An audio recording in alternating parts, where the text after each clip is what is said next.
மதிமுகம் நேயர்களுக்கு வணக்கம். இது நேர்முகம். இன்றைய சிறப்பு நேர்காணலில் சிறப்பு விருந்தினராக இணைந்திருப்பவர் அரசியல் விமர்சகர் மணிகண்டன் வீராசாமி. 50 அறைகள்ல தனித்தனியா போய் வந்து பேசுறாரு. ஏன் இது எல்லாமே பாத்தீங்கன்னா ஃபுல் அண்ட் ஃபுல் ஸ்கிரிப்ட் தான். இது விஜய் அண்ணாவை மாட்டி விட்டுறாதீங்க, விஜய் அண்ணாவுக்கு பக்கம் நில்லுங்க, விஜய் அண்ணா பாவம், விஜய் அண்ணா இழைச்சு போயிட்டாரு, விஜய் அண்ணா சாப்பிடல, விஜய் அண்ணா தூங்கல. ஒரு குழந்தைய பறி கொடுத்தவங்களுக்கு தான் அந்த வலியோட வேதனை தெரியும். நீங்க யார் சார் அவங்களுக்கு கல்யாணம் பண்ணி வைக்கிறது? மதியழகன் மனைவி அவர்களோட தலைமையில தான் இந்த வேலைகள் நடந்திருக்கு. என் பாஸ் டெல்லியில் இருக்காரு, எனக்கு தகவல் எல்லாம் பார்த்தீங்கன்னா நாக்பூர்ல தான் எனக்கு வருது. திரு புஷி ஆனந்த் அவர்கள் விஜய் அவர்களோட அந்த கட்சியில் ரொம்ப ஸ்ட்ராங்கான ஒரு பொசிஷன்ல இருக்காரு. பேசாம அவர் வந்து இந்த கட்சியை வந்து கொஞ்ச நாளைக்கு வந்து கலைச்சிட்டு திருப்பி மக்கள் இயக்கமா இருந்து அரசியலுக்கு வந்த உடனே அடிக்கிறாரு பாருங்க ஒரு அந்தர் பல்ட்டி. நான் வந்து எம்ஜிஆர் ரசிகர். எம்ஜிஆர் வந்து நடிக்கும் போது நீங்க என்னவா இருந்தீங்க? சினிமா விட்டு வந்து நீங்க என்ன அரசியல்ல என்ன புரட்சி பண்ணிட்டீங்க? ஒரு புரட்சியுமே பண்ணலையே. வீட்டுக்குள்ளே தானே இருக்கீங்க.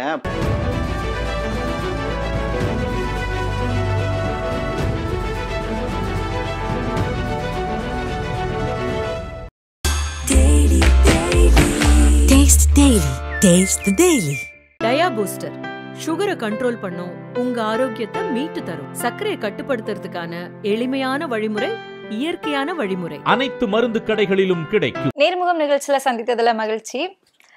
விஜய் வந்து கரூர்ல பாதிக்கப்பட்ட மக்களை வந்து பார்க்கவே போகல அப்படிங்கிறது ஒரு பெரிய குறையாவே இருந்தது. நீங்களும் கூட நிறைய இடங்கள்ல பேசியிருப்பீங்க. ஆனா நேத்துக்கு மாமல்லபுரத்துல ஒரு ரெசார்ட்ல தனி ரூம்ல கதறி கதறி அழுது அந்த பாதிப்புக்காக மன்னிப்பு கேட்டிருக்காரு விஜய்.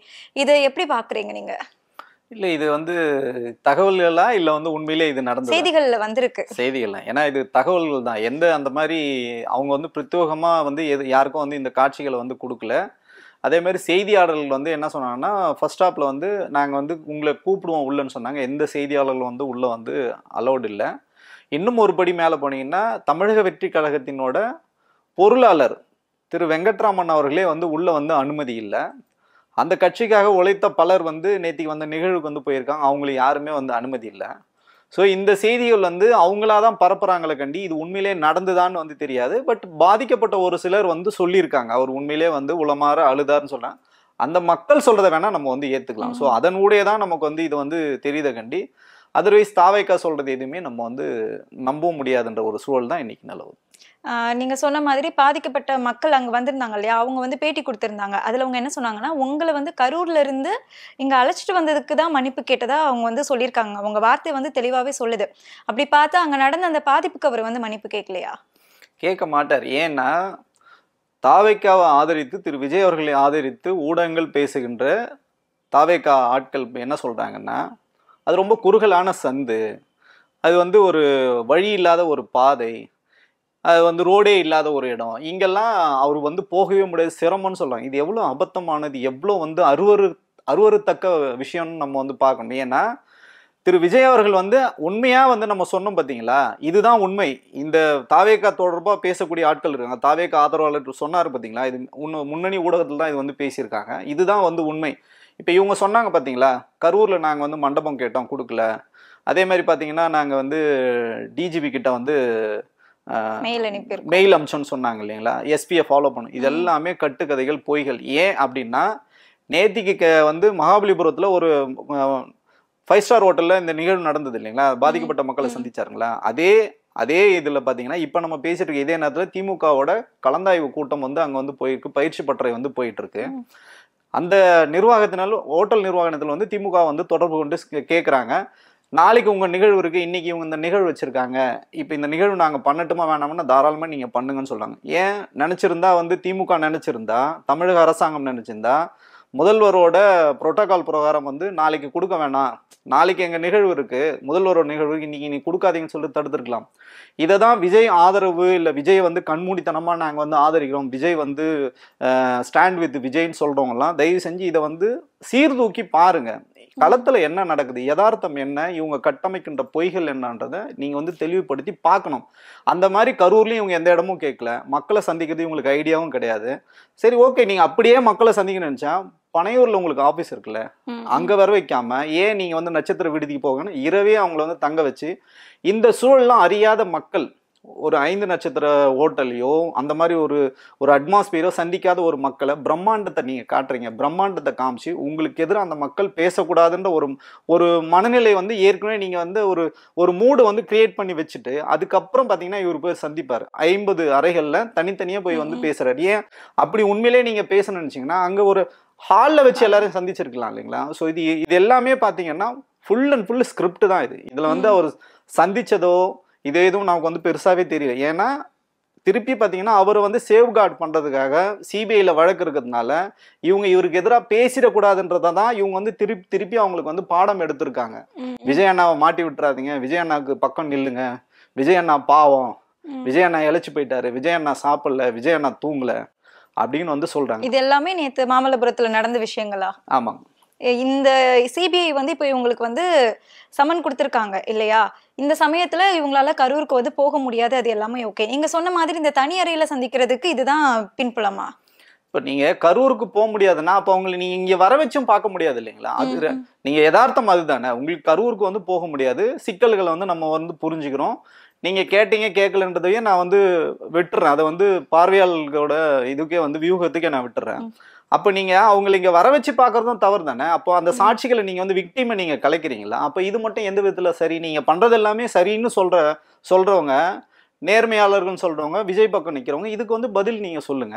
எது எந்த விதத்துல சரி சொல்லுங்க. அவர் எங்கேயுமே நேத்திக்கும் இவ்வளவு விஷயங்கள் நடந்ததுக்கு அப்புறம் இதுக்கு நான் பொறுப்பேற்கிறேன், தார்மீக கடமை எனக்கு இருக்கு அப்படின்னு கூட அவர் சொல்ல. என்ன சொல்றாரு? உங்க படிப்பு செலவை நான் பாத்துக்கிறேன்றாரு, கல்யாணம் பண்ணி வைக்கிறேன்னு சொல்றாரு. இதெல்லாம் அபத்தமா இல்லையா? ஒரு குழந்தைய பறி கொடுத்தவங்களுக்கு தான் அந்த வலியோட வேதனை தெரியும். நீங்க யார் சார் அவங்களுக்கு கல்யாணம் பண்ணி வைக்கிறதுக்கு? கணவனை இழந்தவங்களுக்கு மறுமணம் பண்ணி வைக்க. அதான் சொல்லணும், இதெல்லாம் அபத்தம் சொல்றேன். இவர் என்ன நினைச்சிட்டு இருக்காரு சொல்ல, கடவுளை தன்னை விட கடவுளுக்கும் மேலான இவர் நினைச்சுக்கிறாருன்னு நமக்கு தெரியல. இதெல்லாம் அந்த குடும்பங்கள் பார்த்துருக்கோம். அதுலயும் பரவாயில்ல, ஒரு வீர பெண்மணி வந்து அவர் கொடுத்த பணத்தை வந்து திருப்பி அமைச்சிருக்காங்க. உண்மையிலேயே அவங்களுக்கு வந்து நான் வந்து சிரம் தாண்டி நான் வந்து அவங்களுக்கு வந்து வணக்கத்தை வந்து தெரிவிச்சுக்கிறேன். ஏன்னா அதுதான் உண்மையான வழி. அவங்களுக்கு ஆர்டிஜிஎஸ் பண்ணியிருக்காங்க, அவர் நேரில் வந்து சந்திக்கிறேன்னு சொல்லியிருக்காரு, அவங்க கிட்ட வந்து ஃபோன்லேயே வந்து பேசியிருக்காங்க. அந்த தகவல் அவங்களுக்கு வந்து போகவே இல்லை. அதான் நான் ஏற்கனவே சொல்லிட்டு இருக்கேன். சொல்லும்போது நம்ம காழ்ப்புணர்ச்சி காரணமாக நம்ம பேசுகிறோம், விஜய் அவர்களுக்கு எதிரான்னு சொன்னாங்க இல்லைங்களா? இப்போ நம்ம சொன்னது தான் அங்கே நடந்திருக்கு. இவங்க என்ன பண்ணாங்கன்னா அந்த 41 குடும்பத்தில் இப்போ யாரெல்லாம் திரு விஜய் அவர்களுக்கு எதிராக பேசுகிறாங்களோ அவங்களெல்லாம் விட்டுடுறாங்க.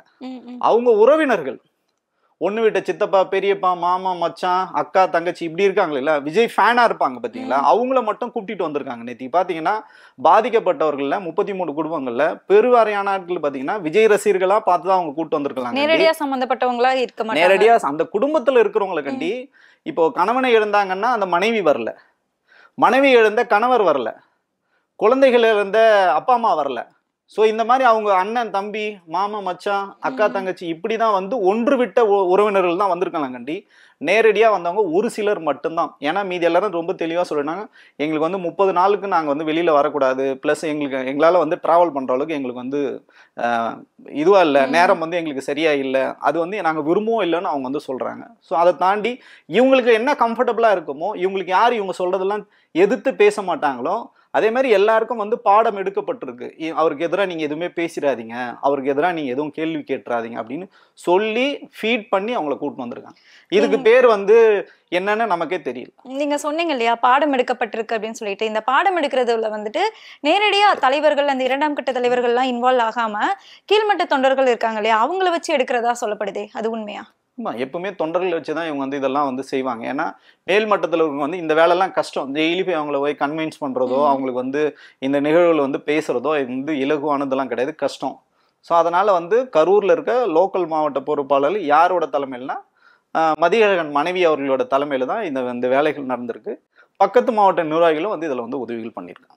இப்போ இதுக்கு முன்னாடியே வந்துட்டு முன்ஜாமீன் வேணும் அப்படிங்கிற ஒரு காரணத்துக்காக புஷியானந்த் வந்து நான் இல்ல மதியழகன் தான் காரணம் அப்படின்னு சொல்லிட்டு போனாங்களே, அதே மாதிரி இப்போ இது ஒரு பிரச்சனை ஆகுது, சிபிஐ விசாரணையில தெரிய வருது அப்படின்னா மதியழகனோட அவங்க மனைவியை மாட்டி விடுறதுக்கு எவ்வளவு நேரம் ஆகும்? ஆமா, அப்படிதான் இப்ப களத்துல இருக்கு. இப்ப சிபிஐல நாளைக்கு விக்டிமை நீங்க வந்து பேசியிருக்கீங்க, விக்டிம் வந்து சாட்சிகளை நீங்க கலைச்சிருக்கீங்கன்னு சொல்லும்போது என்ன சொல்லுவாங்கன்னா, நாங்க பண்ணலங்க, அவங்கள விருப்பப்பட்டு தான் வந்தாங்க. அந்த லோக்கல் நிர்வாகி தான் கூட்டு வந்தாங்கன்னு சொல்லிட்டு மதியழகன் அவங்க மனைவியை தான் கை காட்டுவாங்க. ஸோ அதுக்கான வேலைகள் தான் இது இங்கே வந்து தொடர்ச்சியாக நடந்துட்டு இருக்கு. இப்போ நீங்க சொன்னீங்க திமுக வந்துட்டு அவங்களுக்கு நேத்து அந்த ரெசார்ட்டுக்கு வந்து அனுமதி கொடுத்திருந்தாங்க, அதாவது தமிழ்நாடு அரசு அனுமதி கொடுத்திருந்தாங்க அப்படின்னு சொன்னீங்க. இது வந்து இதுக்கு முன்னாடி அந்த கட்டமைக்கப்பட்ட நரேட்டிவ் எல்லாமே மாத்துறதுக்கான ஒரு வேலையா கூட இருக்கலாம் இல்லையா? இல்லை, கிடையாதுங்க. எப்பவுமே அப்படி இருக்க மாட்டாங்க. அதாவது என்னன்னு பார்த்தீங்கன்னா, தாவேகா தான் சொல்லிட்டு இருக்காங்க வந்து டிவிகே விசஸ் டிஎம்கேன்னு சொல்லாங்கல்ல. டிஎம்கே ஒரு நாளும் அப்படி வந்து சொன்னதே இல்லை. அதிமுக கூட அப்படி சொன்னதில்லை. களத்தில் யாருமே இவங்களை வந்து அப்படிலாம் சொன்னதில்லை. எங்களுக்கு போட்டி தாவேகான்னு யாருமே சொன்னதில்லை. ஈவன் பிஜேபி கூட சொல்லலைங்க களத்தில். ஏன்னா அவங்க எல்லாம் களத்தில் இருக்காங்க, அவங்களுக்கு தொண்டர்கள் இருக்காங்க. ஆனா வானதி ஸ்ரீனிவாசன் அவங்க எல்லாமே ஆதரவு வெளிப்படையாவே தெரிவிச்சு இல்லை, ஆதரவு வந்து இப்போ சொல்றாங்க. இந்த கரூர் பிரச்சனைக்கு அப்புறம் வந்து சொல்றாங்க. அதுக்கு முன்னாடி பார்த்தீங்கன்னா ஃபர்ஸ்ட் வரட்டும், அவர் களத்தில் வேலை செய்யட்டும், நாங்கள் வந்து தேசிய கட்சி, நாங்கள் வந்து தமிழ்நாட்டிலேயே நாங்கள் ஏற்கனவே வந்து எம்எல்ஏ இருக்கோம், ஏற்கனவே வந்து நாங்கள் நிறைய வந்து மக்கள்கிட்ட வேலை செஞ்சுட்டு இருக்கோம், ஸோ நாங்கள் வந்து பெரிய கட்சி அப்படின்னு சொல்லிட்டு இருந்தவங்க இப்போ என்ன சொல்றாங்கன்னா தம்பி பின்னாடி நாங்கள் இருக்கோம்னு சொல்றாங்க. தம்பி பின்னாடி நாங்கள் இருக்கோம், எங்களை தாண்டி தான் விஜய் தொடரணும்னு சொல்லிட்டு எச் ராஜா சொல்றதுக்கு காரணமே பார்த்தீங்கன்னா ரெண்டு இதுக்கு வந்து முக்கியமான காரணம் இருக்கு. என்னன்னு பார்த்தீங்கன்னா, பனையூர் அருவத்தை வந்து யார் தொடர்பு கொள்ள முடியும்னா நீங்களோ நானோ, நீங்கள் ஒரு பத்திரிகையாளராக நீங்களும் தொடர்பு கொள்ள முடியும். நான் விஜயோட ஆதரவாளரோ, விஜய்க்கு வந்து இதுக்கு முன்னாடி நிறைய வேலைகள் செஞ்சு கொடுத்த நானும் தொடர்பு கொள்ள முடியும். ஆனால் பார்த்தீங்கன்னா திரு குருமூர்த்தி அவர்கள் தான் இங்கே வந்து தொடர்பு கொள்ள முடியும். அதே மாதிரி பார்த்தீங்கன்னா டெல்லிக்கு வந்து அமித்ஷா அவர்கள் தான் வந்து தொடர்பு கொள்ள முடியும் போது அப்போ அவங்க வந்து இந்த வீரியமாக தான் இங்கே வந்து களத்தில் வந்து வேலை செய்வாங்க தாவேகா. இப்போ இந்த நேத்து நடந்த அந்த கண்டோலன்ஸ் மீட்டிங் அதுல வந்துட்டு குடும்பத்தை தத்தெடுத்துக்கிறேன் அப்படிங்கிற மாதிரிலாம் சொல்லியிருக்காங்க, ஆறுதல் சொல்லியிருக்காங்க. ஆனா இவங்க கணக்குப்படி பார்க்கும்போது தாவேகா இந்த பிரச்சாரத்துல இருந்தவங்க வந்து வெறும் 41 பேர் கிடையாது இல்லையா? பேலன்ஸ் இருக்க குடும்பங்களுக்கு அவங்களுக்கு என்ன பதில் சொல்ல போறாங்க? அதான் சொல்றேன். இது என்னன்னா, இவங்களுக்கு கம்ஃபர்டபுளா யார் இருக்காங்களோ, இன்னும் கூடுதலா உங்களுக்கு இன்னொரு தகவலையும் நான் வந்து சொல்றேன். இதுல பாத்தீங்கன்னா, நான் கூட முகநூல்ல வந்து பகிர்ந்துருந்தேன். விக்கிரவாண்டி மாநாட்டில் இறந்து போயிருந்தாங்க இல்லைங்களா? ஸோ அதில் பார்த்தீங்கன்னா இறந்து போனவங்க 2 பேர் வந்து திருச்சியை சார்ந்தவங்க. ஒருத்தர் பார்த்தீங்கன்னா சீனிவாசன், அவர் வந்து வழக்கறிஞரும் கூட, மாவட்டத்தில் நிர்வாகத்தில் இருந்தார். இன்னொரு பார்த்தீங்கன்னா உறையூர் கலை. இவங்க 2 பேர் வந்து விபத்தில் தான் இறந்து போகிறாங்க. அந்த பாடி பார்த்தீங்கன்னா இவங்க யாருமே போய் அதை வந்து ஒரு மரியாதை செலுத்தலை, மாநாட்டில் வந்து ஒரு இரங்கல் தெரிவிக்கலை, மாநாடு இறந்ததுக்கு அப்புறமும் ஒரு இரங்கல் தெரிவிக்கலை. இதே மணிகண்டன் வீராசாமி தான் ஊடகங்களில் உட்காந்து நான் வந்து பேசுகிறேன். இது வந்து உண்மையாக வந்து நாங்கள் வந்து கண்டிக்கிறோம், அந்த மக்களோட நிற்கணும், தாவேகா தரப்புலேருந்து இவங்களுக்கு வந்து இரங்கல் தெரிவிக்கணும், குறைஞ்சபட்சம் அந்த ஃபேமிலிக்கு என்ன தேவையோ அதை வந்து பூர்த்தி பண்ணணும்னு நம்ம சொல்லும் போதெல்லாம் அப்போ தான் நம்ம இந்த கட்சியிலேருந்தே நம்ம ஓரங்கட்டப்பட்டோம். இப்போது அந்த ஒரு போஸ்டர் ஒட்டியிருக்காங்க. நமக்கு அவ்வளோ வந்து மனவேதனை வந்து அளிக்குது. திருச்சியிலேருந்து நிறைய பேர் அந்த நண்பர்கள் வந்து பகிர்ந்துருக்காங்க. உங்கள் அனுமதியோடு அதை மட்டும் கொஞ்சம் வாசிக்கலாம்னு நினைக்கிறேன். ஆத்மா வாயிலாக அப்படின்னு ஒரு டைட்டில் போட்டு, தமிழக வெற்றி கழகத்தின் முதல் மாநாட்டில் உயிர் நீத்தோம், எங்களை மறந்துவிட்டாயே விஜய் அண்ணா. 15 ஆண்டு காலமாக உங்கள் பின்னால் அணிவகுத்தோம், எங்களை மறந்துவிட்டாயே விஜய் அண்ணா. கட்சி மாநாட்டிலும் பொதுக்கூட்டங்களிலும் கூட எங்களுக்கு இரங்கல் தெரிவிக்கவில்லையே விஜய் அண்ணா. முதல் சுற்றுப்பயணம் திருச்சி மாவட்டத்திற்கு வருகை தந்தாயே விஜய் அண்ணா, அப்பொழுது கூட எங்களோட பெயரை நீங்கள் உச்சரிக்கவே இல்லையே விஜய் அண்ணா. மறந்து விட்டாயே விஜய் அண்ணான்னு சொல்றாங்க. கரூர் துயர சம்பவத்திற்கு ஒவ்வொரு குடும்பத்திற்கும் தத்து பிள்ளையாக இருப்பேன் என்று உறுதி அளித்துள்ளீர்களே விஜய் அண்ணா. எங்கள் குடும்பம் நடு ரோட்டில் கிடப்பதா விஜய் அண்ணா? நீங்கள் மறந்தாலும் மேலும் மேலும் நீங்கள் உயர எங்களோட ஆன்மா வழி நடத்தும் விஜய் அண்ணா அப்படின்னு வந்து சொல்றாங்க. இது எவ்வளவு உருக்கமா இருக்கு, எவ்வளவு வலி இருந்தா, எவ்வளவு வலி இருக்கு. இது வந்து திருச்சி மட்டும் கிடையாது, திருச்சியை ஒட்டி இருக்கிற எல்லா மாவட்டங்கள்ல இந்த போஸ்டர் வந்து ஒட்டி இருக்கு. இது வந்து முன்னணி ஊடகங்கள்ல வந்து இது வந்து பகிரப்பட்டிருக்கு. இதைத்தான் நானும் வந்து சொல்லிட்டு இருக்கேன். நீங்க எல்லாரையும் ஒரு மாதிரி பாருங்க. இப்போ இந்த கரூர் ஸ்டாம்பேட்ல பாதிக்கப்பட்ட மக்களுக்கு நீங்க வந்து உதவி செஞ்சிருக்கீங்க, அதை நாங்களும் வந்து உளமாற வரவேற்கிறோம். ஆனா இதே விஷயத்துல வந்து திருச்சியை சார்ந்த 2 நபர்கள் இறந்திருக்காங்க. நீங்கள் வந்து அதே மாதிரி முதல் மாநாட்டுக்கு வந்தவங்க கிட்டத்தட்ட 6 பேர் இறந்து போனாங்க. அவங்களுக்கு நீங்கள் எதுவுமே செய்யலை. உங்களோட மாவட்ட செயலர் அண்மையில் வந்து ஒருத்தர் இறந்தார், அவருக்கும் நீங்கள் எதுவுமே பண்ணல. தொடர்ச்சியாக இந்த மாதிரி நிகழ்வுகள் நிறைய இருக்குது. அவங்களையும் நீங்கள் தயவு செஞ்சு இதை வந்து பார்க்கணும். இந்த கரூரை ஒட்டி மட்டுமே நீங்கள் அரசியல் பண்ணாமல் ஒட்டுமொத்தமாக கட்சிக்காக உழைச்சவங்களுக்கு ஏதாவது பிரச்சனை இருந்தால் தயவு செஞ்சு அவர் வந்து பார்க்கணுன்றது தான் நம்மளோட ஒரே கேள்வியாக இருக்குது. இது பாப்பாங்களா அவங்க? இதுக்கு ஏதாவது வாய்ப்பு இருக்கா? வாய்ப்பு கிடையாதுங்க. ஏன்னா கரூர் சம்பவத்தை ஒட்டி நீங்க ஊடகங்கள்ல வந்து தொடர்ச்சியா பேசிட்டு இருக்காங்க. நிறைய கேள்விகள் இந்த மக்கள்லாம் பாத்தீங்கன்னா எளிய மக்கள். இந்த போஸ்டர் அவங்க அடிச்சு இதை ஒட்டலன்னா, இப்ப நான் தான் தொடர்ச்சியா இதை பேசிட்டு இருக்கேன். ஒரு ஆண்டு காலமா நான் பேசிட்டு இருக்கேன். இப்போ இந்த ஊடகங்கள்ல வந்து பேசுறதுக்கு காரணமே பாத்தீங்கன்னா அந்த போஸ்டர் தான். ஸோ அதை கூட பாத்தீங்கன்னா இப்ப யாராவது கூப்பிட்டு பேசியிருப்பாங்களா? இது நேத்திக்கு ஒட்டின போஸ்டர், இன்னைக்கு வரைக்கும் யாராவது தொடர்பு கொண்டு பேசிப்பாங்க? பேச மாட்டாங்க. இதுதான் இவங்களோட உண்மையான முகம். இதைத்தான் நம்ம வந்து திருப்பி திருப்பி நம்ம வந்து சொல்றோம். நீங்க வந்து மக்கள்கிட்ட ஒரு மாதிரியும் கட்சிக்கிட்ட ஒரு மாதிரியும் வந்து இருக்காதீங்க, ஒரே மாதிரி இருங்கன்னு நம்ம சொல்றது காரணம் இதுதான். இந்த போஸ்டர் கூட திமுக சார்பில இருந்து ஒட்டப்பட்ட போஸ்டர் அப்படிங்கிற மாதிரியும் கரூர்ல இருந்து வந்தாங்க இல்லையா, அவங்களுக்கு வந்து 30 லட்சம் ரூபாய் கொடுத்து அவங்கள வந்து விஜயை பார்க்க போகாதீங்க அப்படின்னு சொன்ன மாதிரியும் ஒரு தகவல் வெளியாகி இருக்கு. எல்லாமே தகவல் தான். அது வந்து அதான் சொல்றேன், தமிழக வெற்றி கழகம் இல்லாம தகவல் வெற்றி கழகம்னு வந்து மாத்திக்கணும். நாங்க என்ன சொல்றேன்னா, நீங்க ஒரு கருத்தை முன்வைக்கிறீங்கன்னா அதுக்கான ஆதாரங்களை வந்து கொடுக்கணும். அப்படி செய்தால் திமுக அது எவ்வளவு பெரிய அடியா விழுன்னு திமுக நல்லா தெரியும். இதே இந்த குற்றச்சாட்டுகள் மாதிரிதான் நீங்க கரூர்லயும் வந்து பேசுனீங்க. நம்ம இதுக்கு முன்னாடி நிறைய பேசியிருக்கோம். கூட்டத்தை வந்து திமுக தான் வந்து உள்ள ஆட்களை அமைச்சு வந்து கலவரம் பண்ணாங்கன்ற வரைக்கும் நீங்க சொன்னீங்க. ஆனா கோர்ட்ல போய் என்ன சொன்னீங்க? இது விபத்துன்னு சொல்றீங்க. ஸோ அதனால முன்னுக்கு பின் முரணாகவும் பொய் மூட்டைகளை வந்து அவிழ்த்து விடுகிற கட்சியாக தாவேக்கா இருப்பது காரணம் பார்த்தீங்கன்னா, பின்னாடி பிஜேபி RSS இருக்கிற தைரியத்தில் அவங்க வந்து இப்படி பேசுறாங்க. எங்கதான் நீங்க இங்க என்ன பேசினாலும் என் பாஸ் டெல்லியில் இருக்காரு, எனக்கு தகவல் எல்லாம் பார்த்தீங்கன்னா நாக்பூர்ல தான் எனக்கு வருது. ஸோ அதனால அந்த தைரியத்தில் அவங்க வந்து பேசுறாங்க. இந்த விஷயங்கள் எல்லாமே வந்துட்டு இந்த போஸ்டர் இதுவுமே வந்துட்டு திமுக சார்பில இருந்து ஒட்டப்பட்டது அப்படிங்கிற மாதிரியும், விஜயை பார்க்கறதுக்கு வரக்கூடாது அப்படிங்கிறதுக்காக 30 லட்சம் ரூபாய் அவங்களுக்கு வந்து கொடுத்ததாகவும் தகவல் வெளியாகி இருக்கு இல்லையா? இல்ல, நான் என்ன சொல்றேன்னா, நீங்க ஒரு குற்றச்சாட்டு சொல்றதுக்கு தாவேக்காவுக்கு முழு உரிமை இருக்கு. அந்த குற்றச்சாட்டு நீங்க எதன் அடிப்படை சொல்றீங்கன்னு ஒண்ணு இருக்கு. இப்ப வந்து அவங்களுக்கு வந்து பணம் கொடுத்து தடுத்தாங்கன்னா யாரு தடுத்தாங்கன்னு நீங்க வந்து சொல்லணும், எப்படி தடுத்தாங்கன்னு சொல்லணும். இல்ல அந்த பாதிக்கப்பட்ட நபர்கள் வந்து ஊடகத்தை சந்திச்சு வந்து சொல்லணும், எங்களை வந்து போகக்கூடாதுன்னு சொல்லிட்டு திமுக வந்து மிரட்டுறாங்கன்னு சொல்லணும். களத்துல இருக்கிறது இப்ப நான் வந்து தகவல் இன்னைக்கு கூட அந்த கரூர் மக்கள் கிட்ட நாங்க வந்து பேசியிருக்கோம். யாரெல்லாம் என்ன பண்ணாங்க, களத்துல என்ன நடந்தது எங்களுக்கு தெரியும். ஸோ அந்த மாதிரி ஒரு விஷயம் நடந்தால் எங்ககிட்டயும் இப்போ வந்து பகிர்வாங்கல்ல அந்த மக்கள். சார் நாங்கள் விஜயை பார்க்கணும்னு ஆர்வமாக இருந்தோம், நாங்கள் வந்து இது என்னன்னா, இப்போ நான் சொன்ன மாதிரி தான், இவங்களுக்கு யாரெல்லாம் வந்து இவங்க சொல் பேச்சை கேட்பாங்களோ, விஜய்க்கு எதிராக யாரும் வந்து பேச மாட்டாங்களோ, அந்த மாதிரி ஆட்களை மட்டும் செலக்ட் பண்ணி தான் கூப்பிட்டு வந்தாங்களா கண்டி. உண்மையா அந்த மக்கள் வந்து அவங்களோட உள் மனதுல இருந்து ஒரு வலி, ஒரு வேதனை இருக்கு இல்லைங்களா, ஆற்றுப்படுத்துறது என்ன, நீங்க வந்து அவங்கள வந்து உளமாற அவங்க கிட்ட வந்து பேசணும். அது வந்து அவங்க இடத்துல போனா மட்டும்தான் அது வந்து உங்களுக்கு நேச்சுரலா நடக்கும். நீங்க ஒரு குளிரூட்டப்பட்ட அறையில நீங்க வந்து முழு ஏசியில நீங்க உட்கார வச்சிருங்க, அவங்க ஏற்கனவே நடுங்கிட்டு இருக்காங்க, குளிர்ல வந்து நடுங்கிட்டு இருக்காங்க. அந்த ஏசி வந்து பாத்தீங்கன்னா சென்ட்ரல் ஏசி வந்து போட்டிருக்கீங்க. உணவுகள் பாத்தீங்கன்னா ஒரு உயர்தரமான உணவுகள், அவங்க சாப்பிட்ற உணவுகளே வந்து கிடையாது. அதெல்லாம் நீங்க கொடுக்கும்போது அவங்க ஒரு கம்ஃபர்டபுளான ஜோன்ல அவங்க இல்லவே இல்லை. அப்ப நீங்க என்ன சொன்னாலும் அவங்க வந்து கேட்க தான் செய்வாங்க. ஸோ அந்த மாதிரி ஒரு சூழ்நிலையில ஒரு போட்டோ ஷூட் நடத்தி நேற்றுக்கு அமுச்சு விட்டீங்க. ஸோ இதையே வந்து ஊடகங்கள்ல நேற்று பெரிய விவாதமாச்சு. இது வந்து மிகப்பெரிய ஒரு சர்க்கிள்.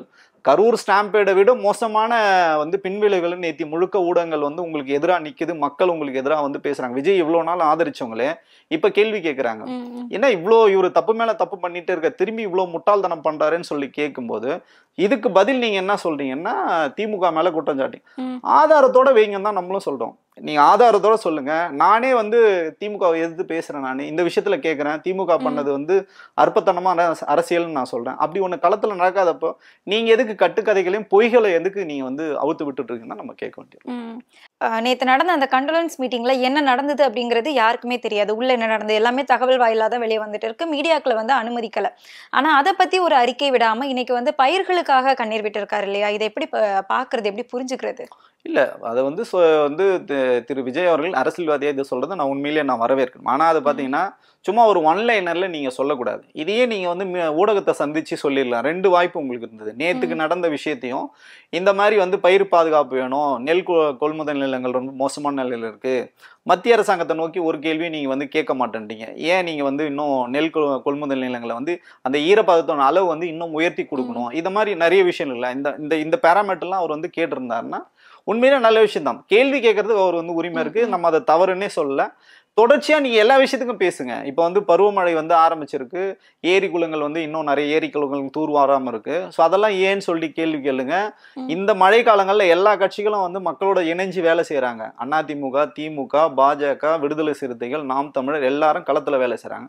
தாவேக தொண்டர்கள் யாரும் களத்தில் வேலை செய்யல. உங்கள் தொண்டர்களுக்கு அழைப்பு கொடுங்க, மக்களோட வந்து களப்பணி செய்யுங்கன்னு சொல்லுங்க. நீங்கள் வாங்கலேன், கிளம்பி வாங்கலேன், செம்பரம்பாக்கம் ஏரியில் எவ்வளோ தண்ணி இருக்குன்னு சொல்லிட்டு ஒரு ஆய்வு பண்ணுங்களேன். இதெல்லாம் பண்ணோம்ல திரு விஜய் அவர்கள். சும்மா நான் அறிக்கை மட்டும் சும்மா வெற்று விளம்பரத்துக்காக அறிக்கை கொடுப்பதை தாண்டி உளமாற அவர் அரசியலுக்கு வந்தால் நல்ல விஷயம் தான். இப்போ சிபிஐ வந்து சம்மன் கொடுத்துருக்காங்க இல்லையா, புஷி ஆனந்த், நிர்மல் குமார் இவங்க வந்து இன்னைக்கு ஆஜர் ஆவாங்களா?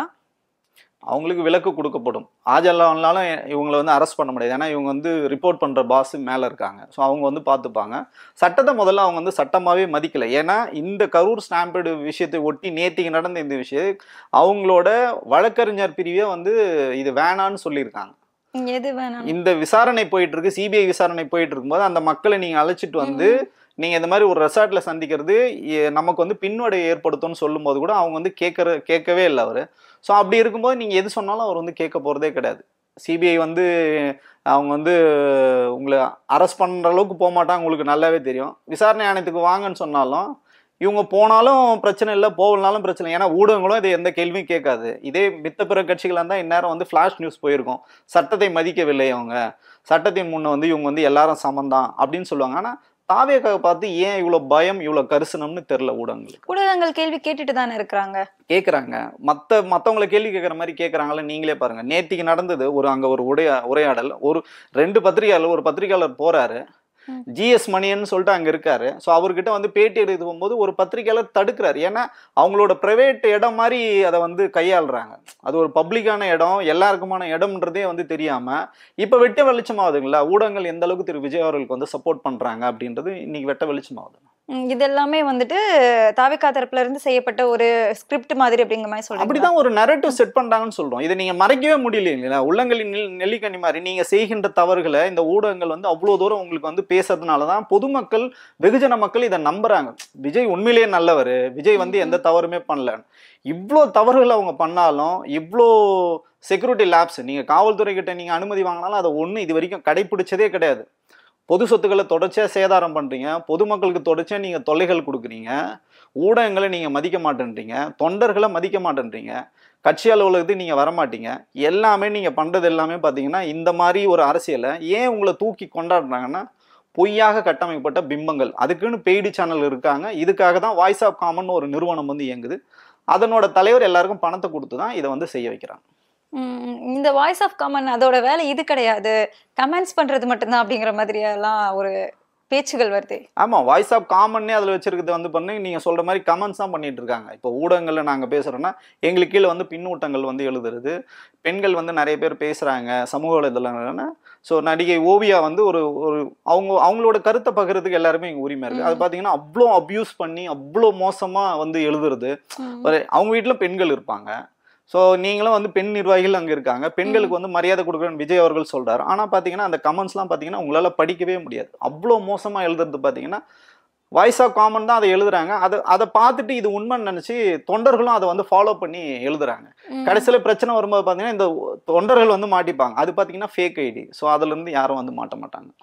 இப்போ நீங்கள் வாய்ஸ் ஆஃப் காமன் அப்படின்னு சொல்லும்போது தான் வருது இந்த ஒரு வாய்ஸ் ஆஃப் காமன் அந்த பிளாட்ஃபார்மை வச்சே புஷி ஆனந்த் அவரோட அந்த பொதுச் செயலாளர் பதவியை வந்து ஆதவர்ஜுனா காலி பண்ணிட்டாரு அப்படின்னு சொல்லப்படுது. இப்போ ஒரு 2 வாரங்களில் வந்து அந்த பொதுச் செயலாளர் பதவியில் ஆதவர்ஜுனா இருக்க போறதாகவும் ஒரு தகவல் வந்திருக்கு. இது எந்த அளவுக்கு உண்மை? எல்லாமே தகவல் தான். ஒரு வாரத்துக்கு ஒரு அசைன்மெண்ட். லாஸ்ட் வீக் அசைன்மெண்ட் பார்த்தீங்கன்னா கெட் அவுட் புஷி ஆனந்த்னு ஒரு அசைன்மெண்ட் ஹேஷ்டாக்கு. ஸோ அதான் சொன்னேன் ஏற்கனவே வந்து பார்த்தீங்கன்னா திரு புஷி ஆனந்த் அவர்கள் விஜய் அவர்களோட அந்த கட்சியில் ரொம்ப ஸ்ட்ராங்கான ஒரு பொசிஷனில் இருக்காரு. எதுக்காக சொல்ல வரேன்னா நிர்வாக ரீதியான கட்டமைப்பு அவருக்கு தான் தெரியும். அவர் தான் யாரெல்லாம் ஆட்கள் இருக்காங்க, யாரெல்லாம் நிர்வாகத்தில் இருக்காங்க, ஆக்டிவாக யார் இருக்காங்கன்னு அவருக்கு தான் தெரியும். ஸோ அவரை வந்து நீக்கிட்டோம்னா ஸோ அந்த இடத்துல வந்து ஆதவர்ஜுனா வந்து உட்காந்துட்டாருன்னா அவர் வந்து பேரம் பேசுறதுக்கு இன்னும் இலகுவாக இருக்கும். ஸோ இப்போ எதுவாக இருந்தாலும் ரெண்டு பேர் மூலியமாக தான் போவோம். ஒன்று ஜான் மூலியமாக போனோம், இல்லைன்னா புஷி ஆனந்த் மூலியமாக போனோம். இந்த 2 தடைகளை வந்து இப்போ ஜானும் அவரும் வந்து கை கோர்த்துட்டாங்க. திரு ஆதவர்ஜுனா அவர்களும் ஜான் ஆரோக்கியசாமி அவர்களும் கை கோத்துட்டாங்க. இருவரும் வந்து நண்பர்கள் ஆகிட்டாங்க. முன்னாடி அந்த அளவுக்கு 2 பேருக்கும் ஆகாது. ஸோ இப்போ 2 பேரும் கை கோத்ததுனால இடையில இருக்கிற ஒரே தடை வந்து திரு புசி ஆனந்தம். ஸோ அந்த புசி ஆனந்தம் வந்து பேக்கப் பண்ணி பாண்டிச்சேரிக்கு போனதுக்கான எல்லா வேலைகளும் நடந்துட்டு இருக்கு. அதே நேரத்தில் அவரும் இப்போ கடுமையான மன உளைச்சல தான் புசி ஆனந்த் அவர்கள் இருக்காரு. ஏன்னா கரூர்ல அவரை பாதியிலே இறக்கி விட்டதுக்கு அப்புறமே அவருக்கு வந்து அப்செட் ஆகி போச்சு. என்ன தலைவா என்னை பாதியிலே கழட்டி விட்டு போயிட்டேன்னு. ஸோ அதனால அவர் வந்து அழுதுகிட்டு இருக்காரு. ஸோ இப்படிதான் நிலைமை இருக்கு. ஸோ அப்போ உண்மையாவே ஆதவ் வந்து பொதுச் செயலாளர் ஆகுறதுக்கான இல்ல, வாய்ப்பு வந்து கம்மி தான், எனக்கு தெரிஞ்சு கம்மி தான். ஏன்னா அவர் வந்து புசி ஆனந்த் வந்து அந்த இடத்த நிச்சயமா அவர் விட்டு கொடுக்க மாட்டாருன்னு நம்புறோம். நம்ம இப்போ வந்து பொதுச் செயலாளர் பதவிக்காக அடிபோட்டுட்டு இருக்காங்க அப்படின்னு பாக்குறோம். ஆனா தலைவர் விஜய் வந்து அந்த கட்சியை கலைக்க போறதா ஒரு செய்தி ஒரு முன்னணி செய்தித்தாள்ல வந்து அந்த செய்தியை போட்டிருக்காங்க. இது எந்த அளவுக்கு உண்மையானது? இப்போ ஒரு கட்சி உங்களுக்கு ஆக்டிவா வேலை செய்து மக்கள்கிட்ட வந்து தினம் தினம் மக்கள் பிரச்சனைகள் மக்களோட போராட்டங்களை வந்து கையில் எடுக்கிறாங்கன்னா அந்த கட்சி கலைச்சாங்கன்னா அது மிகப்பெரிய ஒரு பேசும் பொருளாகும். அது தமிழ் சமூகத்துக்கு மிகப்பெரிய ஒரு பின்னடைவா வந்து இருக்கும். இப்போ இந்த கட்சி பார்த்தீங்கன்னா வெறும் சமூக வலைத்தளங்களில் மட்டும்தான் வந்து இயங்குறாங்க. அதே மாதிரி நான் சொன்ன மாதிரி ஊடகங்களில் மட்டும்தான் தினமும் நம்ம வந்து திரு விஜய் அவர்களை பற்றியும் தாவேக்கா பற்றி பேசிருக்கணும். அவர் எதை பற்றியுமே அவர் வந்து பேசுறதே கிடையாது. மக்களை பற்றி பேசுறது கிடையாது, அவங்க தொண்டர்களை பற்றி பேசுறதில்ல, கட்சியோட கருத்துக்களை பேசுறதில்ல, எதுவுமே பேசுறதில்லை, யாருமே பேசுறதில்லை. அவர் மட்டும் கிடையாது, திரு விஜய் அவர்கள் மட்டும் கிடையாது. அந்த கட்சிக்கு பார்த்தீங்கன்னா கொள்கை பரப்பு செயலாளர்னு ஒருத்தர் இருந்தார். அவர் கிட்டத்தட்ட இன்னைக்கோட 33வது நாள் நினைக்கிறேன். இன்னைக்கு வரைக்கும் அவர் வந்து காணோம். இணை கொள்கை பரப்பு செயலாளர் சொல்லிட்டு பார்த்தீங்கன்னா அப்பப்போ வந்து சின்னதாக வந்து ஃபேஸ்புக்லையும் ட்விட்டர்லையும் வந்து ஒரு பதவி போட்டு வந்து போயிடுறாரு. ஸோ அதுலேயும் வந்து நிறைய பிரச்சனைகள் இருக்குது. இப்போ வந்து பல்வேறு ஊடகங்கள் வந்து செய்திகளாக வந்துட்டு இருக்கு. இந்த இந்த குழப்பமான ஒரு சூழல் இருக்குங்களா, புசி ஆனந்த் ஆக்டிவா இல்லை, விஜய் அவர்கள் ஆக்டிவா இல்லை, யாருமே ஆக்டிவ் இல்லாத நேரத்தில் ஆதவ் அர்ஜுனா வந்து ஒரு டீமை வந்து உருவாக்கி புதிய நிர்வாகிகள் நாங்கள் போறோம்னு சொல்லிட்டு ஒரு சிலர் பணம் இப்பயே வசூல் வேட்டை வந்து நடத்துறதா வந்து இதுவும் வந்து செய்திகள் தான், இதுவும் வந்து தகவலாக தான் வந்துட்டு இருக்கு. ஸோ இப்படி பல்வேறு குழப்பங்கள்ல வந்து இருக்கிறதுக்காக பதில் பேசாம அவர் வந்து இந்த கட்சியை வந்து கொஞ்ச நாளைக்கு வந்து கலைச்சிட்டு திருப்பி மக்கள் இயக்கமா இருந்து யாரெல்லாம் உண்மையா திரு விஜய் அவர்களுக்கு வந்து உழைச்சாங்களோ அவங்களுக்கான பதவிகள் கொடுத்து, யாரெல்லாம் வந்து பணம் கொடுத்து பதவிகள் வந்து வாங்கப்பட்டாங்களோ அவங்கள பதவி இறக்கம் செய்யப்பட்டு ஒரு சீர்தூக்கி பார்த்து ஒரு நல்ல ஒரு ஸ்ட்ரக்சருக்கு வந்தாருன்னா 31 அவங்களுக்கு ஒரு நல்ல வாய்ப்பு இருக்குதான் நான் வந்து ஹானஸ்டா சொல்றேன். இப்போ கட்சி அப்படின்னு ஒன்று ஆரம்பிச்சிட்டாங்க. தமிழ்நாட்டுல முன்னிலையா இருக்கக்கூடிய ஒரு கட்சியை வந்து தன்னோட எதிர்கட்சி அப்படிங்கிற மாதிரி எல்லாம் பேசிட்டு இருக்காங்க. இந்த ஒரு நேரத்துல வந்து கட்சியை கலைச்சிட்டு போறது வந்து சரியா இருக்குமா? இல்ல, கலைப்பாருன்னு நான் சொல்ல வரல. அதான் ரசிகர் கொஞ்சமா மாத்திட்டு போறது அது சரியா? நான் என்ன சொல்றேன்னா அந்த செய்தியின் கூட நீங்க கேட்டதுக்கு நான் பதில் சொல்றேன். அப்படிலாம் யாரும் வந்து கலைக்க மாட்டாங்க. ஏன்னா அவர் இன்னும் முதல் தேர்தலே இன்னும் அவர் வந்து சந்திக்கல. சோ இவ்வளோ வந்து பின்னடைவுகள் வந்து அவருக்கு வந்திருக்கு. அது உளமாற அவரையும் வந்து நிச்சயமா டிஸ்டர்ப் பண்ணியிருக்கோம். நம்ம வந்து எல்லாத்திலுமே திரு விஜய் அவர்களை குறை சொல்றது நம்ம நோக்கமே கிடையாது. அவர் உண்மையிலேயே டிஸ்டர்ப் பண்ணியிருக்கோம். சீர்தூக்கி கள ஆய்வு பண்ணி அவரே களத்துக்கு வந்து ஃபீல்டு ஒர்க் பண்ணி யாரெல்லாம் சரியா இருக்காங்க யாரெல்லாம் சரியா இல்லைன்னு சொல்லிட்டு ஒரு ஷஃபிள் பண்ணி போட்டாருன்னா கட்சி வந்து நிச்சயமா வந்து வீறு கொண்டு வெளியில எழுந்து வர்றதுக்கான வாய்ப்புகள் 100% இருக்கு. இந்த கள ஆய்வு பண்றதுக்காக ஒரு ஏஜென்சி கிட்ட வந்து அசைன்மெண்ட் கொடுத்திருக்கதாகவும் அந்த மாவட்ட செயலாளர்கள் அந்த நிர்வாகிகள் அவங்கள பத்தின ரிப்போர்ட் வந்து கடந்த ஒரு 4 நாட்களா விஜய்க்கு வரதாகவும் செய்திகள் வந்திருக்கு. இது உண்மையா? ஆமா, உண்மைதான். அந்த ஏஜென்சி வந்து வேலை பார்க்குறாங்க. வேலை பார்த்துட்டு என்னன்னா யாரெல்லாம் வந்து விஜய்க்கு சப்போர்ட் பண்ணி பேசுறவங்க கிட்ட மட்டும் ஆய்வு நடத்துறாங்க. இப்போ நீங்க வந்து அவங்க பார்ப்பாங்க, ஃபேஸ்புக்ல போய் பார்ப்பாங்க. ஸோ நீங்க வந்து ப்ரொஃபைல் பிக்சரே திரு விஜய் அவர்கள் போட்டோ வச்சிருக்கணும், இல்லை டிவிக்கு ஃபிளாக் அந்த மாதிரி நீங்க வச்சிருக்கணும்.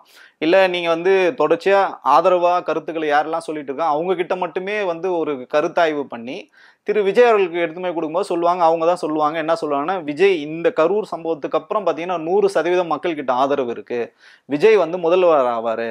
ஸோ நீங்கள் எந்த கூட்டணிக்கும் நீங்கள் போக தேவையில்ல, நம்ம தனித்தே ஆட்சி அமைப்போம்னு சொல்றதுக்கான ஒரு நெரேட்டிவ் செட் பண்ணுறதுக்காக தான் அந்த ஆய்வு வந்து ஒரு டீம் வந்து பண்ணுறாங்க. இன்னொரு டீம் பார்த்தீங்கன்னா இன்னொரு ஆய்வு வந்து பண்ணுறாங்க. அவங்களே தான் பண்ணுறாங்க. ஏபின்னு சொல்லிட்டு 2ஆ பிரிஞ்சு பண்ணுறாங்க. இன்னொரு பார்த்தீங்கன்னா விஜயே ஆதரிக்கிறவங்க கிட்ட போகவே மாட்டாங்க. விஜய் எதிர்ப்பாளர்கள் இப்ப என்கிட்ட கூட வந்து கேட்பாங்க, விஜய் வந்து ஆட்சி அமைக்க வாய்ப்பு இருக்கான்னு சொன்னா களத்துல வேலை செஞ்சா வாய்ப்பு இருக்குன்னு நான் சொல்லுவேன் இல்லைங்களா. சோ அந்த மாதிரி ஆட்களை வந்து தொடர்ச்சியா ஃபாலோ பண்ணி என்ன பண்ணுவாங்கன்னா, சார் நமக்கு சுத்தமா ஆதரவே கிடையாது சார் மக்கள் கிட்ட, மக்கள் நம்மளை எதிர்க்கிறாங்க, தாவேக்கா துண்டை போட்டு ரோட்ல நடமாடவே முடியல, அப்படிலாம் கிடையவே கிடையாது, கரூர்லயே போயிட்டு வராங்க, மக்கள் எந்த விதமான எதிர்வினையும் ஆற்றல். ஆனா இவங்களே சொல்லிக்கிறாங்க.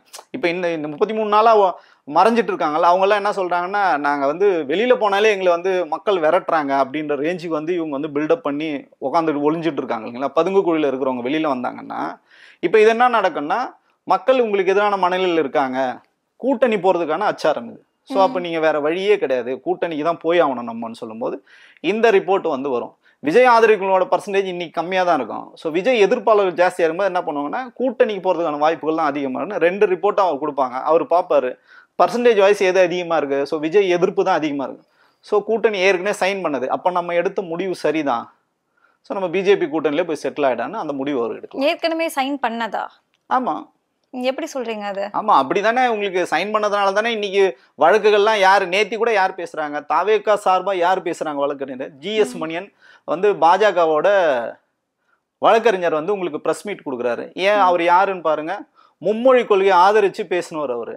தமிழ்நாட்டுக்கு எதிரான ஒரு கல்விக் கொள்கை, மும்மொழி கொள்கை இங்கே வேணும்னு சொல்லி வழக்கு தொடுத்த ஜிஎஸ் மணியன் அவர்கள் தாவேகா ஆதரவு வந்து பேசுறாரு. இப்போ நீங்க சொல்லுங்களேன், ஏன் தாவேகா உங்களுக்கு தாவேகால வழக்கறிஞர் அணியே இல்லையா? ஜிஎஸ் மணியன் யாரு? பிஜேபியோட வழக்கறிஞர், அவர் தானே உங்களுக்காக வந்து பேசுறாரு. நீங்க முழுசா உங்களோட குட்டு வெளிப்பட்டு போச்சு. நீங்க திரும்பவும் இந்த மக்களை வந்து ஏமாத்தாதீங்க. நீங்க சொல்லிட்டு போங்க, ஒன்றும் பிரச்சனையே இல்லைங்க, நான் பிஜேபியோட தான் இருக்கான்னு சொல்லுங்க, பிரச்சனையே கிடையாது. ஆனா உங்க கொள்கை எதிரின்னு சொல்லியிருக்காங்க. ஒரு வழக்கறிஞர் வச்சு நம்ம முடிவு பண்ண முடியாது இல்ல. இப்போ சொல்லுங்களேன், இப்போ ரீசெண்டா ஏதாவது சொன்னாங்களா கொள்கை எதிரின்னு சொன்னாங்களா? எதுவுமே இதுக்கப்புறம் சொல்றதுக்கான வாய்ப்பே கிடையாது. நீங்க இப்ப இன்னைக்கு வந்து மாநில அரசை நீங்க கேள்வி கேட்டுறீங்கல்ல, இதுல மத்திய அரசாங்கமும் வந்து உள்ளடங்கி இருக்கு. மத்திய அரசாங்கம் பத்தி ஒரு கேள்வி இல்லையே, ஏன் உங்களால கேட்க முடியல? ஏன்னா கேட்கறதுக்கான தார்மீக அடிப்படையிலான எந்த விஷயமும் நீங்க வந்து பண்ணல, நீங்க வந்து கேள்வி கேட்கவே முடியாது. கரூர் அந்த நேத்து நடந்த அந்த கண்ட்ரோலன்ஸ் மீட்டிங்ல வந்துட்டு பஸ்ல வந்துட்டு இருக்காங்க இல்லையா, வரும்போது அதுல வந்து டான்ஸ் ஆடி அதை போடுற மாதிரியான வீடியோக்கள்லாம் வந்துட்டு இருக்கு. இதை வந்து எப்படி பாத்துக்கிறது? அவங்க உண்மையாவே வருத்தத்துல இருந்து வராங்களா, இல்ல விஜய் ரசிக்க போறோம் நான் வந்து அப்படிங்கிற மாதிரி? மாறுபடுறேன். இது அந்த வீடியோ கிடையாது. நம்ம வந்து உண்மையை தான் நம்ம வந்து என்னைக்கும் பேசுவோம். எப்பவுமே வந்து புனையப்பட்ட செய்திகளை நான் என்னைக்குமே பேச மாட்டேன். அது வந்து பகிரப்படுகிறது.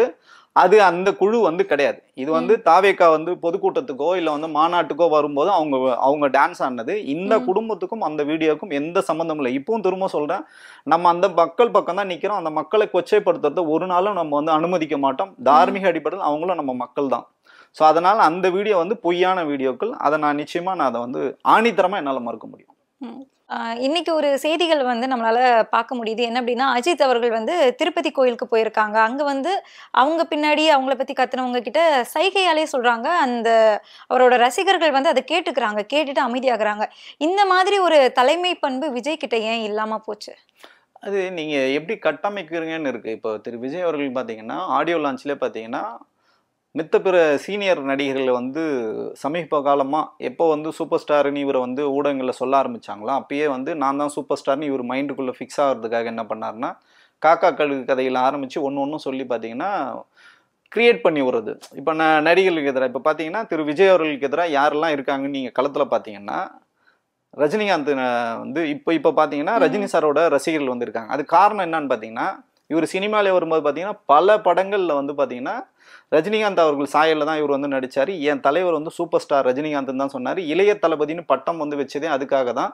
அப்படிதான் அவன் ஃபாலோ பண்ணி இத்தனை வருஷம் சினிமாவில் இருந்தார். பார்த்தீங்களா, அரசியலுக்கு வந்த உடனே அடிக்கிறாரு பாருங்க ஒரு அந்தர்பல்ட்டி. நான் வந்து எம்ஜிஆர் ரசிகர். எம்ஜிஆர் வந்து நடிக்கும் போது நீங்கள் என்னவா இருந்தீங்க? நீங்கள் பிறந்தே இருக்க மாட்டீங்க. நீங்கள் வந்து அதை சொல்லணும், எல்லாத்துக்குமே சொல்கிறதுக்கு ஒரு குறைஞ்சபட்சம் ஒரு நியாயமாவது இருக்கணும்ல. அரசியலுக்காக வந்து அந்தர்பல்ட்டி அடிக்கிறது. நான் வந்து எம்ஜிஆரோட ரசிகன். எம்ஜிஆர் படங்கள்லாம் நீங்கள் பார்த்துருக்கீங்களான்னு தெரியாது. எம்ஜிஆர் காலத்து உங்கள் அப்பா வேணா எம்ஜிஆர் காலத்து ஆட்கள்னு சொல்லலாம். நீங்கள் வந்து தலைவர் ரஜினிகாந்தோட அந்த சக நேரத்தில் தான் நீங்கள் வந்தீங்க. அப்படி இருக்கும்போது ரஜினிகாந்த் அவர்களை வந்து எதிர்க்கணும். வந்து தொடர்ச்சியாக எல்லா படங்களும் பார்த்தீங்கன்னா அஜித் சாரோட படத்துக்கும் விஜய் சார் படத்துக்கும் வந்து சண்டை வரும். சூர்யாவோட படத்துக்கும் இவங்களுக்கும் வந்து சண்டை வரும். இப்போ கடைசியில் சிம்புவோட படத்துக்கு சண்டை வந்திருக்கு. இப்போ பார்த்தீங்கன்னா சிவகார்த்திகேயன் வரைக்கும் இறங்கிட்டாங்க இவங்க. ஸோ அதனால என்னன்னா இவர் மட்டும்தான் சினிமாவில் இருக்கிற மாதிரியும் மற்ற நடிகர்கள்லாம் வந்து இல்லாத. இதெல்லாம் வந்து உங்களோட ஓட் பேங்காக பாருங்கன்னு சொல்கிறோம். நீங்கள் வெறும் அவர் சினிமா விட்டு போகிறார், இந்த ஒரு படம் தான் நடிக்க போகிறார், அதுக்கப்புறம் நிச்சயமாக நடிப்பார், நானே சொல்லியிருக்கேன். அதுக்கு வாய்ப்பு இருக்குன்னு வச்சுக்கலாம். ஜனநாயகம் கடைசி படம் இல்லை, இன்னொரு படம் நிச்சயமாக இருக்குது. தொடர்ச்சி அவர் சினிமாவில் நடிக்க தான் போகிறார். ஏன்னா இப்போ இவருக்கு இவ்வளோ செலவுகள்லாம் இருக்குது இல்லைங்களா. இந்த செலவுகள்லாம் ஈடு கட்டினா நிச்சயமா ஒரு சினிமாவுக்கு வந்து போகணும், நல்லதுன்னு நானும் சொல்லுவேன். சினிமாவில் இவங்களோட ஸ்ட்ராட்டஜியே வந்துட்டு 200 கோடியை விட்டுட்டு வந்திருக்காரு அப்படிங்கறதானே இவங்களோட ஸ்ட்ராட்டஜியை. இதை விட்டுட்டு எப்படி மறுபடியும் சினிமாக்குள்ள போக முடியும்? சரிங்க மேடம், நீங்க 200 கோடி விட்டுட்டு வந்தீங்க, கரெக்டு. ஏன் விட்டுட்டு வந்தீங்க அப்படி ஒரு கேள்வி இருக்கு இல்லைங்களா. தொடர்ச்சியா கடைசியா வந்த எல்லா படங்களும் வந்து வியாபார ரீதியா உங்களுக்கு வந்து தோல்வின்னு நான் சொல்லலை, சினிமாவில் இருக்கவங்க சொல்றாங்க. எனக்கு சினிமா அந்த அளவுக்கு வந்து தெரியாது. ஸோ அதனால நீங்க வந்து அரசியலுக்கு வந்து தேர்ந்தெடுக்கிறீங்க. இல்லைன்னா நீங்க வந்து 52 வயசு தான் ஆகுது உங்களுக்கு. சினிமாவில் நீங்க உச்சத்துல இருக்கீங்க, நீங்களே சொல்லும்போது உச்சத்துல இருக்கும்போது விட்டுட்டு வரணும்னா அப்போ நீங்க இந்த ஒரு இலக்கை வச்சு வேலை செய்யணும்ல. நீங்க சினிமா விட்டு வந்து நீங்க என்ன அரசியலில் என்ன புரட்சி பண்ணிட்டீங்க? ஒரு புரட்சியுமே பண்ணலையே. வீட்டுக்குள்ளே தானே இருக்கீங்க, பனையூர்ல தான் இருக்கீங்க, வீட்டில் தான் இருக்கீங்க, எந்த கட்சி நிகழ்வும் நீங்க பண்றதில்ல. இன்னைக்கு வரைக்கும் ஒரு கட்டமைப்பு இல்லை, ஒரு ஒரு மக்கள் சந்திப்பு கிடையாது. மக்கள் சந்திப்புலாம் இந்த மாதிரி நீங்க வந்து பிரச்சனை. சரிங்க, நான் தார்மீக அடிப்படையில் கேட்குறேன். நேத்திக்கு பனையூர்ல இருந்து அவர் வந்து மகாபலி போறாருல்ல, ஏன் ஒரு தொண்டர்கள் கூட வரலாங்க?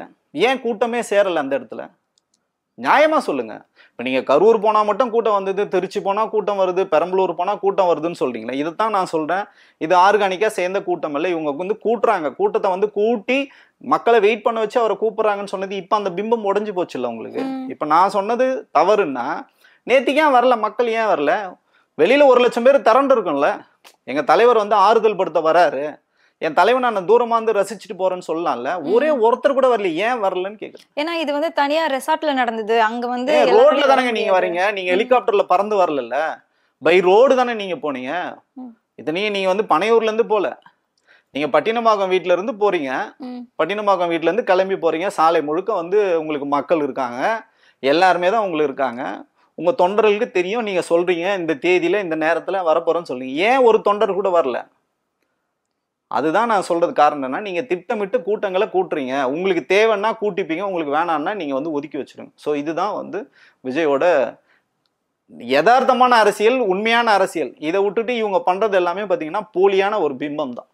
எல்லாமே ஸ்கிரிப்ட் தான். நான் இப்போ இவ்வளவு கூட்டத்தை கூட்டணும் அப்படிங்கறது ஒரு ஆள் எழுதி கொடுப்பாங்க, அது கூட்டுவாங்க. கூட்டக்கூடாது அப்படின்னா அது எழுதி கொடுப்பாங்க, அதை கூட்ட மாட்டாங்க. இப்படிதான் போயிட்டு இருக்கு. அவர் சினிமா விட்டு இன்னும் வரலங்க. சினிமால இருக்கிறதுனால தான் இவ்வளவு பிரச்சனை. அவர் சினிமா படம் தான் முடிஞ்சிருக்கு, ஷூட் தான் முடிஞ்சிருக்கண்டி. அரசியலே நீங்க சினிமா மாதிரி தான் பாக்குறீங்க. சினிமால எப்படிலாம் நீங்க டயலாக் பேசுவீங்களோ அதெல்லாம் அந்த டயலாக் தான் பேசிடுங்களே. களத்துல நீங்க வரவே இல்லை, மக்களோட நீங்க வேலை செய்யவே இல்லை. நேத்தி கூட படுந்ததுன்னா அவருக்கு எவ்வளவு பெரிய வாய்ப்புகள் வந்து கிடைச்சது. அந்த வாய்ப்புகள்லாம் நேத்திக்கும் கோட்டை விட்டார். நான் தான் சொல்றேன், மீடியா முன்னாடி நீங்க பேசியிருக்கலாம், அந்த மக்களை ஒரே இடத்துல வந்து வச்சு நீங்க வந்து பேசியிருக்கலாம். குறைஞ்சபட்சம் பத்திரிகையாளர்களை வந்து உள்ள நீங்க அலோவ் பண்ணிக்கலாம். எதுவுமே நான் பண்ண மாட்டேன், ஸ்கிரிப்ட் பிரகாரம் தான் போவேன்னா நீங்க மக்கள் மத்தியில் அம்பலப்பட்டு தான் நிற்கும். சார், நீங்க வந்து நிறைய விஷயங்களை வந்து விஜய் பத்தி பேசிட்டு இருக்கீங்க இல்லையா? இதுக்கு முன்னாடியுமே நிறைய விஷயங்கள் சொல்லியிருக்கீங்க. இதுக்கான ஆதாரங்கள் எல்லாமே உங்ககிட்ட இருக்கா? என்ன ஆதாரம் உங்களுக்கு வேணும்? எல்லா ஆதாரங்களும் இருக்கு. இப்போ வந்து என்ன சொல்றாங்கன்னா, கட்சியில வந்து பதவிகளுக்கு வந்து காசு வாங்குறாங்களா, அதுக்கு ஆதாரம் இருக்கு. கொடுத்தவங்களும் நம்ம கிட்ட சொல்லியிருக்காங்க. வாங்கினவங்க எப்படி வாங்கியிருக்காங்க, என்ன மோட்ல வாங்கியிருக்காங்க, கேஷா வாங்கியிருக்காங்களா, எப்படி வாங்கியிருக்காங்க, நம்ம வந்து ஆதாரம் நம்ம வந்து சொல்ல முடியும். பணத்தை வாங்கினவங்க என்னென்னலாம் எதெல்லாம் அவங்க வந்து டெபாசிட் பண்ணியிருக்காங்க, அசட்டா வாங்கியிருக்காங்களா, காரா வாங்கியிருக்காங்களா, என்ன வாங்கியிருக்காங்க நம்மளால வந்து சொல்ல முடியும். இந்த மொபைல் ஆப் விஷயத்துல நான் நேரடியாக தலையிட்டு இருந்தேன். ஸோ அந்த இதில் என்னென்னலாம் மொபைல் ஆப்பில் என்னென்னலாம் வந்து ஊழல் பண்ணாங்க, எப்படிலாம் அந்த ஓனரை வந்து ஏமாத்துனாங்கன்ட்டு தரவுகள் வந்து இருக்கு. வீடியோ, ஆடியோ, உங்களுக்கு என்ன ஃபார்மேட்டில் வேணாலும் வந்து இருக்கு. ஸோ ஆதாரங்கள்லாம் பேசுறதுக்கு நம்ம வந்து ஒரு தனிநபரோ கிடையாது. என் பின்னாடி ஒரு பேக்கப் இருக்கு. அந்த பேக்கப் வச்சுட்டு தான் நம்ம வந்து பேசுறோம். அந்த பேக்கப் என்னன்னா உண்மை, நேர்மை. இதை இருக்கிறதுனால தான் நம்மளால பேசணும். இந்த கரூர் விஷயம் இருக்குல்ல, இந்த ஸ்டாம்பேட் விஷயத்துல கூட நீங்க இப்ப கூட மென்ஷன் பண்ணியிருந்தீங்க, இது வந்து ஒரு ஸ்கிரிப்ட், கூட்டம் கூட்டுறதுக்காக அப்படின்னு சொல்லிட்டு. அதுக்கான ஆதாரம் இருக்கா? ஆமாங்க, நான் தான் சொல்றேனே. நீங்க வந்து நான் முன்னணி ஊடகத்திலே இருக்கு. நீங்க போனீங்கன்னா முன்னணி ஊடகத்துல 2 மணி நேரம் அன்னைக்கு நான் லைவ் பேசியிருக்கேன். அந்த லைவ்லயே நான் ரொம்ப தெளிவா சொல்றேன், இது திட்டமிட்டு கூடப்படுகின்ற கூட்டம். ஏன் இவர் லேட்டா போனாரு, ஒரு தகவல் சொல்லவே இல்லை. நான் லேட்டா வருவேன்னு சொல்லல, லேட்டானது காரணமும் சொல்ல, வந்து அவங்க கிட்ட ஒரு தகவலும் வந்து பரிமாறல, இவ்வளவு நேரம் ஆகணும் சொல்லல, எதுவுமே சொல்லல. அப்போ அங்க மக்கள் வந்து காலையில இருந்தே காத்துட்டு இருக்கணும்ன்றது மட்டும்தான் அவங்களோட நோக்கமா இருந்தது. சோ அந்த நோக்கம் வந்து நிறைவேறும் போது நம்ம சொல்றோம் இல்லைங்களா, அப்ப இதை தானடா நான் உங்களுக்கு படிச்சு சொல்லிட்டு இருந்தேன், நீங்க வந்து டிலே பண்றீங்க, மக்களை காக்க வைக்கிறீங்க, எந்த விதமான முன்னேற்பாடும் பண்ணல அப்படின்னு நம்ம சொல்றதுக்கான ஆதாரம் வந்து முன்னணி ஊடகங்களே இருக்கு. நான் பேசுனது இப்போ இந்த ஆதாரங்கள் எல்லாத்தையுமே வந்துட்டு நீங்க சிபிஐ கிட்ட கொடுக்கறதுக்கு தயாரா? நீங்க ஏன் யூடியூப்ல இருந்து பேசிட்டு இருக்கீங்க அப்படின்னு சொல்லிக்கிட்டு பார்வையாளர்கள் வந்து கேள்வி கேட்டுட்டு இருக்காங்க சார். இப்போ எங்ககிட்ட என்ன போலீஸ் பேசாம இருக்காங்கன்னு நினைக்கிறாங்களா இந்த பார்வையாளர்கள்? காவல்துறை எங்ககிட்ட பேசதான் செய்யறாங்க. ஒரு ஊடகத்துல நம்ம வந்து பேசும்போது நம்ம கிட்ட எல்லாமே கிராஸ் செக் பண்ணுவாங்க. ஸோ அது வந்து அரசாங்கம் வந்து அதை பார்த்துக்கும். அது வந்து எனக்கும் வந்து சட்ட நிபுணர்கள் இருக்காங்க, சட்டப்படி எப்படி கையாளுறதுன்னு வந்து எங்களுக்கு வந்து தெரியும். ஸோ அது நம்ம வாழ்க்கையை வந்து ஒரு திறந்த புத்தகம் தான். ஸோ நம்ம வந்து இங்க குறை சொல்றதுக்காக நம்ம வந்தல, இங்க அரசியல் நேர்மையா நடக்கணும். யாரு தப்பு பண்ணாலும் கேள்வி கேட்கிற இடத்துல நாங்க வந்திருக்கோம். சட்டப்படி நாங்க வந்தா சட்டப்படி அதை வந்து எதிர்கொள்ள தயாரா. சிபிஐ வந்து உங்ககிட்ட விசாரணை செஞ்சா நீங்க அந்த ஆதாரங்கள் எல்லாத்தையுமே கொடுக்க தயாருன்னு சொல்றீங்க? அவ்வளவு பெரிய ஆள்லாம் கிடையாது மேடம். நான் ஒரு சாதாரண ஒரு மனிதன் தான். நான் ஒரு சாதாரண ஒரு மனிதன், மக்கள் மீது பற்றுள்ள ஒரு மனிதன். சிபிஐ இல்ல, நான் ஃபர்ஸ்ட் மனசாட்சிக்கு கட்டுப்பட்டோம். மனசாட்சி பிரகாரம் எல்லாமே பேசிட்டு இருக்கேன். யாரு வந்தாலும் நம்ம வாழ்க்கை வந்து திறந்த புத்தகம் தான். ஸோ எல்லா தரவுகளும் வந்து கொடுக்க தயாரா இருக்கோம். இப்போ நாங்க வந்து பாத்தீங்கன்னா விக்டிம் கிடையாது. நாங்க நல்லா புரிஞ்சுங்க. நம்ம வந்து சும்மா வந்து பேசணுன்றதுக்காக பேசலாமாண்டி, சிபிஐ வந்து அந்த ப்ரொசீஜருக்குள்ள நாங்கெல்லாம் வரவே மாட்டோம். அந்த பாதிக்கப்பட்ட மக்கள் களத்துல யாரிடையே நேரடியா இருந்தாங்க அவங்க கிட்டதான் வந்து சிபிஐ வந்து கேட்பாங்க. அந்த மாதிரி சிபிஐ வந்து கேட்டா நான் வந்து எல்லாம் சொல்ல தயாரா தான் இருக்கேன். இது வந்துட்டு நம்ம கேள்வி இல்ல, கடைசியா நம்மளோட பார்வையாளர்களோட கேள்வியை வந்து நம்ம கேட்கணும் இல்லையா? கண்டிப்பா அதுக்காக கேட்டதுதான் சார். உங்களோட கருத்தை பகிர்ந்துமிட்டதுக்கு ரொம்ப நன்றி. நன்றி.